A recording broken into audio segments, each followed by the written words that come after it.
If you're more than about 30 years old, you can probably remember when people didn't act like this every time they heard a different viewpoint from their own. So what the heck happened?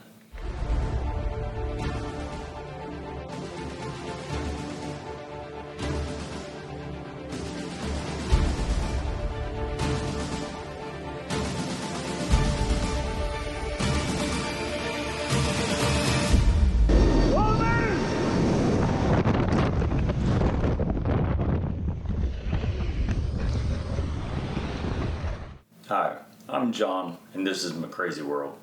Today we're going to talk about the loss of American civility, the decline in tolerance, and some of the factors behind it.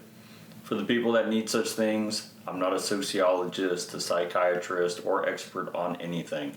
These are just my observations and opinions as I see them. Back when I was in school, people used to be able to have discussions about subjects from differing viewpoints, and it be an enjoyable process. Many of us used to have conversations and debates regularly and do it on purpose. They allowed us to gain a better understanding of issues by hearing other people's viewpoints and gain perspective and information that we may not have otherwise had. Those participating would end the discussion more informed and with a better understanding of the subject as a whole. I enjoy debates such as these, but I really think they're a dying practice. Many people now have no tolerance for anything other than their own ideas. And you can't have an effective conversation with someone who isn't willing to listen to what you have to say. Nowadays, if you do try to talk to someone and they don't agree with you to begin with, then at best the conversation ends before it even begins. A worse option is they partake in the conversation just long enough for something to come up that they don't agree with, and then they start attacking you as a person instead of discussing the topic with any real counterpoints. The conversation is over already, and it's now just an argument. The worst outcomes have to be either someone having a ridiculous meltdown or someone getting physically violent, which also happens far too commonly. The result of this is people are less and less likely to associate with people out of their own social circle who already share most of their same points of view as they do. Most people don't want the drama and the stress in their lives, so they will just avoid talking with people that they don't know. This just serves to divide our country more than it has been in recent memory. So what's causing this and how do we go about fixing it? Well, it's no secret that politicians love having a divided populace. Having people automatically distrust and dislike other people is great for securing votes and thus political power. The media loves drama as it gets them views, which leads to extra ad revenue. If they can influence elections and make some extra money, that's a win-win for them. It isn't in the interest of the media and politicians to have a society that gets along with each other, but it's not beneficial for our society to be at odds with each other. So we will have to resolve this without their help. People need to be more aware of the ways they're being manipulated and stop making themselves such easy targets. Our society has become used to having their attention shifted repeatedly and nearly instantly. People don't even seem to know what they actually care about. They just react to whatever they're told they're supposed to be upset about on that day. This is great if you're trying to keep people at each other's throats and not paying attention to anything that truly matters. People really do need to limit their intake of the news media. Like Mark Twain said, if you don't read the newspaper, you're uninformed. If you read the newspaper, you're misinformed. Personally, I'd rather not know something at all instead of thinking I know something that's actually false. I do like to know what's going on in the world, but I can't stand drama, lies, or sensationalism. The good news here is that many people are starting to get tired of legacy media and their shenanigans as well. Independent media is on the rise. As long as people continue this trend, the media will start missing their profits and might actually make a return to journalistic integrity eventually. Until then, the practice that I developed for when I do consume news is I usually only pay attention to the first part of a report on a subject. That's generally when the news states whatever facts that they're going to. Then without warning, they'll transition to the opinion portion of the report. This is when they tend to make huge leaps in logic. They aren't bound to reporting facts, and I've seen some absolutely ridiculous statements made. As soon as I see it transition from facts to assumptions or what-ifs, I'm done. At this point, you're just being fed a load of garbage under the premise of it being news when it's actually just made up trash. As for politics, it's been a drama fest for literally thousands of years, and it always will be. But I will say that if your opinions match up 100% with the political party on every issue, you probably need to figure out what you truly believe and find important instead of just doing what the party tells you. You're supposed to support the political party that best represents your core values. You aren't supposed to adopt the values of that political party and change your beliefs to fit in. But the media and politicians aren't the only ones to blame for the division in our society. We are too. People spend time on their phones instead of talking to the people around them. They interact through social media rather than in person, which has given rise to vile behavior that would not have been tolerated a few years ago. Social skills of younger generations are rapidly declining as they turn more and more to isolated lifestyles with sparse social engagement, a trend that will have ever worsening ramifications if we as a society don't do something about it. I'm not naive enough to think everyone is going to agree or get along all the time. Everyone is entitled in their opinions, and they will vary from person to person. But like we said in the military, opinions are like a-holes. Everyone has one, and they all stink. It would be just nice if these opinions were based on fact and reality, so people with different views will at least have the ability to have an effective conversation, like I talked about in my truth video. As for society itself and the beliefs of the people in it, it seems to generally take the shape of a bell curve.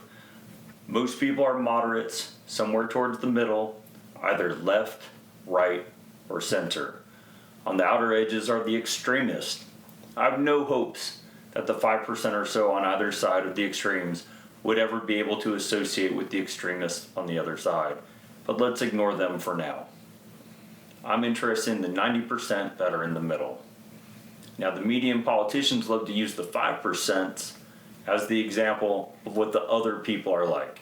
They amplify the most absurd and despicable extremists in order to make people dislike everyone who isn't just like they are. Keeping people divided, it's good for them, even if it's cancer for our society. The left gets told everyone on the right is a fascist with no empathy, and the right gets told that everyone on the left is a socialist who goes around screaming and assaulting everyone for the woke crisis of the week. Yet if you have a shred of common sense, it should be obvious that this isn't the truth. If it were true, America would be an awful place to live in, and it would be an absolute battleground anytime you went outside of your home. Fortunately, that isn't the case. There are a lot of great people on both sides. Yes, the left seems to gravitate more towards sensitivity and compassion, while the right is more realistic and concerned with the consequences of those actions. Neither one of these traits is bad on their own, but if left unchecked, all of them can lead to dire consequences if they are used solely as the way to govern. Compassion and realism need to be used in conjunction with each other in order to achieve balance, rather than excluding one and using only the other.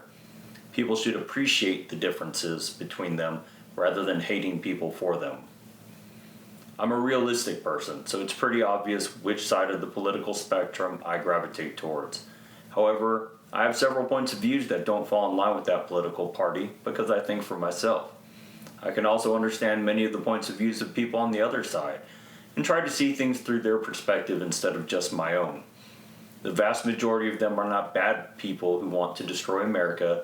They just have different points of view, so they make different choices. The average American is a much better person than you're being led to believe. If I had to say in one word what society is lacking the most today, that word would be respect. There's two main definitions of that word. One is respecting someone for what they have done, like with an accomplished person or someone you have a history with, but that isn't what I'm talking about. I mean the other definition of respect, which is due regard for the feelings, wishes, rights, or traditions of others. This is the type of respect that should be given to any random person that you just met on the street. You don't know their background, you don't know who they are. Just give them some respect. It's not that hard, and it costs you nothing.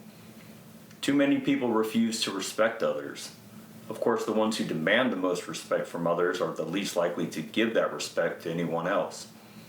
They'll be loud and obnoxious in public, cut in line, drive like they're the most important person on the road, use the cars next to them in the parking lot as doorstops, etc. Then they get even more obnoxious and aggressive if someone points out their unacceptable behavior. Society has allowed this disrespect to become commonplace, and it needs to be addressed before it spirals further out of control. All this makes me appreciate the way people of different backgrounds interacted in the military. Regardless of race, religion, socioeconomic background, gender, or education, everyone had to work together. There was no other option. You would depend on each other, train and deploy with each other, earn trust and respect based on how worthy you proved yourself to be. Is the military perfect? Not by any stretch of the imagination. But from my experience, it was great at integrating people from diverse backgrounds and getting them to live and work together with respect. Of course, having positions of rank and authority helps, but even if you have rank and you suck, people aren't going to respect you. On the other hand, if you don't have any rank, but you're good at your job and you're a decent person, you're still going to get respect. So the best answer seems to be to simply treat others with respect. You don't know what everyone else has gone through or why they have the beliefs and opinions that they do. So give them some credit, listen to what they have to say, and treat them the way you want to be treated yourself. Remember, the vast majority of people are good, decent people just trying to make their way through life. They're not your enemy. Despite what the media and politicians would have you believe, 90 to 95% of the people you come across are people you should be able to have some common ground with. Our society isn't as awful and evil as it's being portrayed, so stop being played for a fool. The world isn't ending in the next couple of years. We aren't on the brink of nuclear Armageddon. Crime and violence are at some of the lowest rates they've been in the past 50 years. Get away from your electronic leashes. Go outside and clear your head. Go somewhere and talk with a random person you wouldn't normally interact with. We as a society need to take the reins and stop being led around like sheep.